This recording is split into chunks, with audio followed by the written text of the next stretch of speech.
Bonjour à tous, évangéliste Ingrid Philippe, réussir pleinement sa vie. Aujourd'hui, nous allons voir comment avoir des pensées victorieuses. Dieu veut que nous soyons victorieux dans notre vie et il veut aussi que nous ayons la victoire sur nos pensées. Amen. Si vous voulez comprendre ce qui se passe dans votre vie, faites l'inventaire de toutes vos pensées. À quoi pensez-vous? Qu'est-ce qui vous préoccupe? Qu'est-ce qui vous rumine toute la journée? Et si vous essayez de répondre à cette question, vous constaterez qu'il y a un lien très étroit entre vos pensées et votre vie. Êtes-vous conscient de combien vos pensées affectent toute région de votre vie? Elles affectent vos paroles, elles affectent votre humeur, elles affectent votre relation avec Dieu, la relation avec les autres, elles affectent la relation même avec vous-même, elles affectent toute décision et tout comportement que vous faites. Si vos pensées sont négatives, alors vous allez être négatif, votre vie va être négative. Si vous avez des pensées positives, alors vous allez être positif et votre vie est donc positive.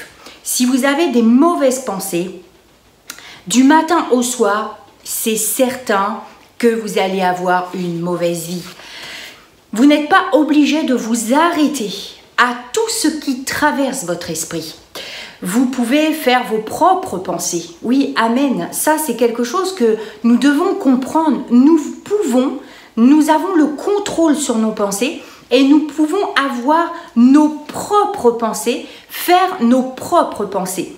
Nous devons comprendre que nous avons un adversaire qui s'appelle Satan et il cherche constamment à vous mentir en vous injectant des pensées mensongères dans votre esprit. Vous allez vous lever le matin, il dit « ça va être une mauvaise journée ». Alors vous dites « ah ben ça va être une mauvaise journée ». Il dit « t'es un bon à rien ». Alors vous dites bah, « je suis un bon à rien ».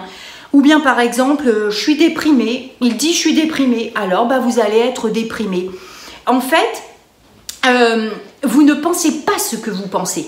À ce moment-là, vous ne pensez pas à ce que vous pensez, mais vous écoutez les mensonges du diable et vous vous mettez en accord avec lui.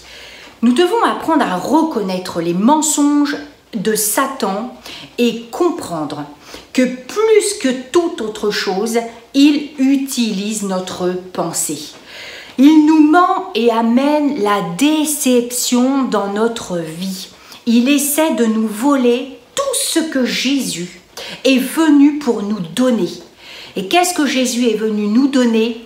La paix, la joie. Amen. Et ça, le diable ne supporte pas que vous soyez dans la paix. Il ne supporte pas que vous soyez dans la joie parce que la paix et la joie est une force. Lorsque l'on est joyeux, c'est une force. Et le diable cherche à vous voler ces deux choses très précieuses parce qu'il sait que c'est ce qui va vous abattre et vous lier, vous maintenir dans un esprit de défaitisme, un esprit de dépression, un esprit de négativité sur vous, et c'est ce que cherche le diable.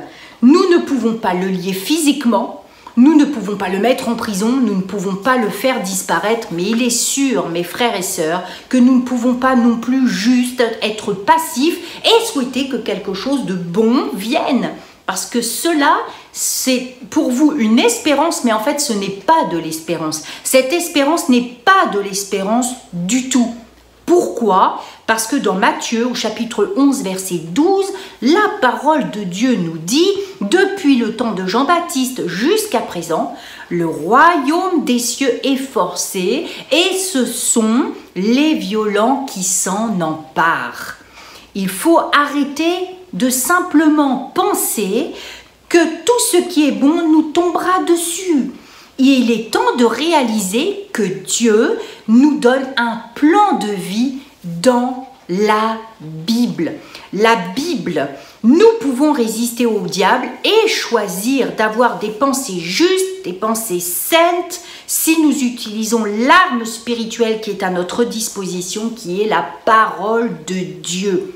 Jésus dit « Je suis le chemin ». Et vous diriez que dans la Bible, il y a la façon de vivre. Nous apprenons à ce qu'il y a dedans. Mais cela prend du temps, mes frères et sœurs. Changer nos pensées et apprendre à laisser le Saint-Esprit nous montrer quand nos pensées sont mauvaises, apprendre à reconnaître les mensonges de Satan. Il faut vraiment apprendre à penser comme Dieu pense dans toute situation. Et cela est la chose fondamentale qui doit arriver pour qu'une vraie transformation arrive dans vos vies. Et cela va prendre du temps. Dans Jean chapitre 8, versets 31 et 32, Jésus dit « Si vous demeurez dans ma parole, vous êtes vraiment mes disciples. Vous connaîtrez la vérité et la vérité vous affranchira. » Si vous demeurez, cela signifie donc qu'il va falloir que nous soyons patients et que être persévérants pour obtenir notre percée dans le domaine de notre vie en général, mais aussi dans le domaine de nos pensées. Cela prend du temps parce que la parole de Dieu n'est pas un livre ordinaire, c'est le livre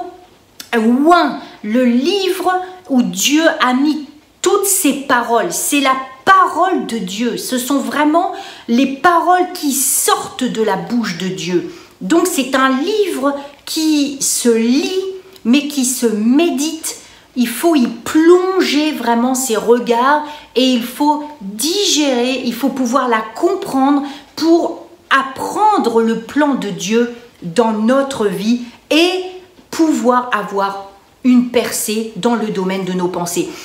Vous ne saviez peut-être pas que vous pouviez contrôler vos pensées, mais nous pouvons contrôler nos pensées. Nous pouvons décider de garder des pensées négatives, des pensées malsaines, des pensées mauvaises, mais nous avons le pouvoir de dire stop, de dire non et d'avoir des pensées positives, des pensées qui vont nous garder en paix et dans la joie, en harmonie avec la parole de Dieu.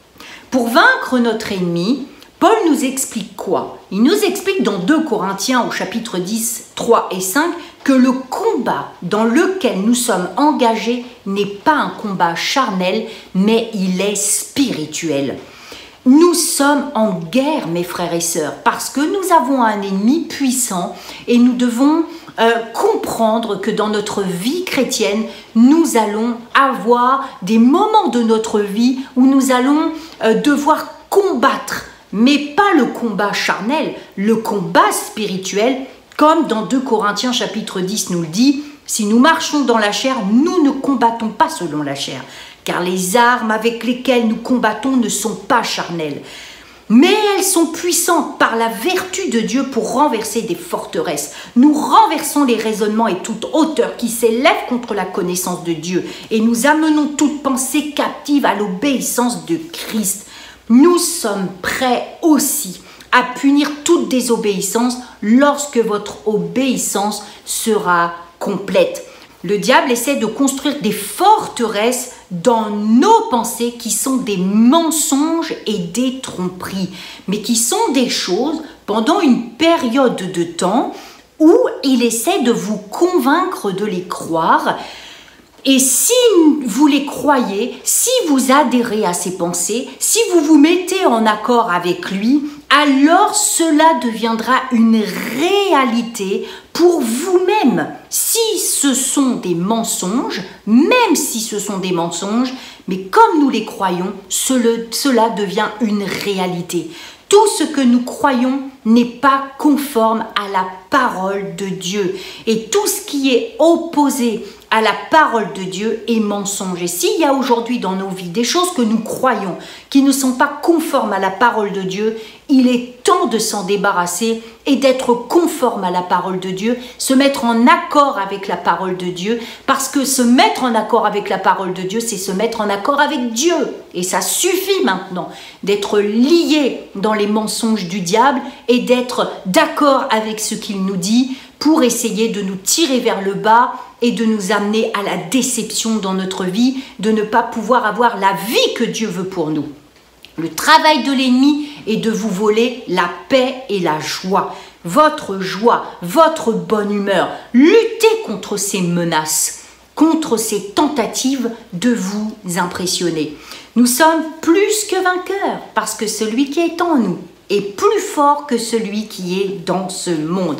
Et nous ne devons pas avoir peur du combat spirituel, car il est indissociable de la vie chrétienne. Si vous voulez vraiment avoir une percée dans votre vie, à des moments précis, il faut réellement que ce combat spirituel fasse partie intégrante de votre vie spirituelle. Et une fois qu'on le sait, il est important de rentrer dans cette dimension et devenir des combattants.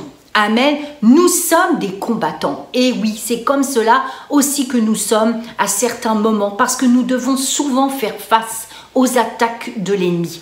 Quel genre de vie voulez-vous, mes bien-aimés? Je pense que les gens, au fond, veulent vraiment être heureux, qu'ils soient chrétiens ou pas. Les gens cherchent vraiment une qualité de vie et ressentir le bonheur dans leur vie et avoir une vie heureuse. Vous savez, au jour d'aujourd'hui, les dettes des cartes de crédit n'ont jamais été aussi hautes qu'auparavant. Parce qu'en fait, les gens essaient d'acheter un petit peu de bonheur, un petit peu de joie, un petit peu de vie heureuse. Mais ils ne peuvent pas le trouver dans ce qu'ils acquièrent. Votre joie n'est pas dans ce que vous avez, mais dans la connaissance de qui vous êtes et à qui vous appartenez, qui vous êtes en Christ. À qui appartenez-vous? Vous appartenez à Christ, vous appartenez à Jésus. Alors, dans ce cas, c'est là que vous pouvez trouver votre paix et votre joie. C'est uniquement auprès du Seigneur Jésus. Parce que toute joie et toute paix qu'il y a dans ce monde est éphémère, elle ne dure pas et ne sera jamais aussi resplendissante, aussi grande que celle que Jésus donne. Amen, amen, alléluia. Vous voulez être un chrétien victorieux? Consacrez du temps à apprendre la parole de Dieu. Méditez-la. Cherchez, faites l'inventaire de tous les versets qui concernent votre situation actuelle. Recensez-les, allez sur Internet, une concordance.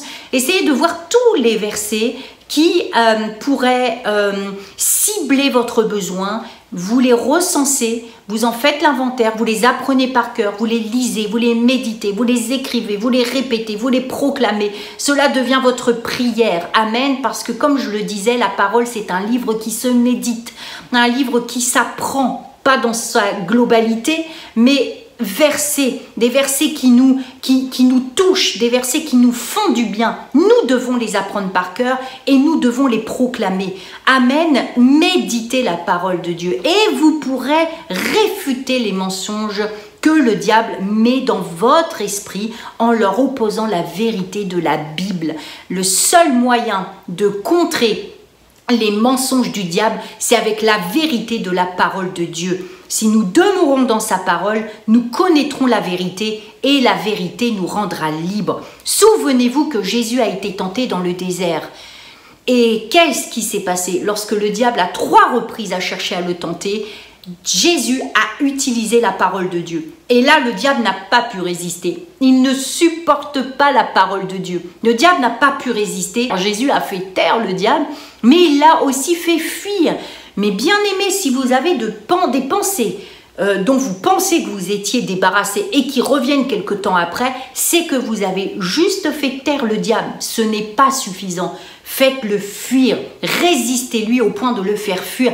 Après, il vous laissera complètement tranquille. Et s'il revient à la charge, c'est que le problème n'a pas été complètement réglé. Mais il faut aller jusqu'au bout de la démarche pour qu'il arrête de vous manipuler, de vous harceler, parce que parfois il y a un ruminement dans nos pensées, des pensées qui sont mauvaises, et ça c'est du harcèlement, et il faut cesser cela. Arrêtez de laisser le diable utiliser votre esprit comme une poubelle. Votre esprit n'est pas une poubelle, et décidez de choisir désormais vos pensées avec soin. Lisez la parole de Dieu, louez Dieu, soyez reconnaissants. Pendant toute la journée, faites cela. Votre cœur sera déjà libéré. Le climat dans votre esprit sera beaucoup plus libéré. Et pourquoi? Parce que vous avez le droit d'avoir des pensées justes. Vous avez le droit d'avoir des pensées saintes. Le diable n'y trouvera plus de place pour les siennes lorsque vous lutterez contre ces menaces, contre ces mensonges et contre ces tromperies. Méditez la parole de Dieu, lisez-la, proclamez-la, écrivez-la, louez Dieu, soyez reconnaissants. Merci Seigneur, je te rends grâce parce que tu touches ma vie en cet instant. Je sais que je ne serai plus le même. Je sais que maintenant j'entame une démarche qui va faire fuir le diable. Et vous faites ça pendant 30 jours et vous rentrez dans votre combat et vous allez voir que votre vie va être complètement transformée à la fin de ce challenge. Amen. Je prie vraiment parce que je sais que vous avez compris que vous pouvez contrôler vos pensées. Je sais que vous comprenez maintenant le travail du diable et ce qu'il cherche à faire dans votre vie. Et je prie parce qu'en cet instant, je crois que vous avez déjà la clé pour vous débarrasser de lui. Et la patte du diable ne pourra plus s'immiscer dans votre vie parce que vous savez que vous êtes dans un combat et c'est bien lui qu'il faut cibler dans notre combat. Amen. Merci Seigneur encore pour ta grâce. Et je te remercie pour ta parole. Quelle grâce, ta parole est vivante, ta parole est vie. Ta parole est vérité. Nous savons que lorsque nous la proclamons, nous dégageons une puissance, nous dégageons une onction qui va faire fuir le diable. Je te prie maintenant pour mes bien-aimés. Je te prie maintenant pour qu'ils puissent mettre en place, Seigneur, cette stratégie afin qu'ils puissent maintenant avoir des pensées saintes, des pensées justes. Et je crois maintenant, Seigneur, que tu agis dans leur vie. Et je crois que par la puissance de la parole, les pensées vont devenir positives. Les pensées vont devenir saintes. Les pensées vont devenir justes. Elles vont devenir bonnes. Et que leur vie va être complètement transformée. La paix et la joie vont reprendre toute sa place. Et ils vont pouvoir continuer leur route avec un pas léger, avec assurance, avec un bien-être. Et pouvoir vivre pleinement leur vie. Merci Seigneur parce que tu le fais maintenant. Merci parce que tu as ouvert le cœur et les consciences. Et je sais que cette parole, je sais que cette exhortation rentre et pénètre dans les cœurs afin que mes bien-aimés puissent mettre en pratique ce que tu veux qu'ils mettent en pratique pour réussir pleinement leur vie. Soyez bénis, à la semaine prochaine. Au revoir.